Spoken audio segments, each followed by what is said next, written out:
काव्याची केस ना भरपूर वाढलेत. स्कूलमध्ये जाताना मग वेण्या घालाव्याच लागतात. पण आता लवकरच तिचे छान हेअरकट करणार आहे, त्याचाही व्हिडिओ नक्की शेअर करेन. गावाला जेवढे दिवस असतात ना तेवढ्या दिवसाचे कपडे घेऊन जातात. रोज वेगवेगळा ड्रेस घालायला लागतो मुलींना. छान हरिपाठाला आलो, सगळेजणच आलो आणि यावर्षी अनन्या आणि काव्यासुद्धा छान नाचल्या. अनन्याचा सिंपल असा ड्रेस कसा वाटतोय.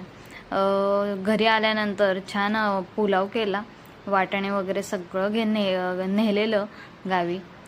छान पुलाव केला, जेवलो पटापट, आवरलं घरातलं सगळं आणि पटकन तयार होऊन पुन्हा निघालो मंदिरामध्ये. आता अनन्याचा सिंपल खणाचा ड्रेस आहे आणि सागर वेणी घालून दिली आज तिची पण भरपूर केस वाढलेली आहेत. तिची पण लवकरच हेअरकट करणार आहे. छान वेणी बांधून दिली, किती सुंदर वाटते ना. आणि सिंपल असा टॉप, खणाचा टॉप आहे. आता टेलर असल्यावर अशा सिंपल गोष्टी शिवल्यानंतरही छानच वाटतात. पुन्हा मंदिरामध्ये गेलो. छान मंदिरात प्रोग्राम सेलिब्रेट झाले. 4-5 दिवस खूप मजा आली. आता हे सगळे जुने व्हिडिओ आहेत. यावर्षी अनन्या आणि काव्य दोघी छान मनसोक्त नाचल्या सप्त्यामध्ये. आणि कोकणातले ब्लॉग व्हिडिओ तुम्हाला कसे वाटत आहेत कमेंटमध्ये नक्की कळवा. आणि काव्य कोणती रील शूट करते ते पण कमेंटमध्ये नक्की कळवा.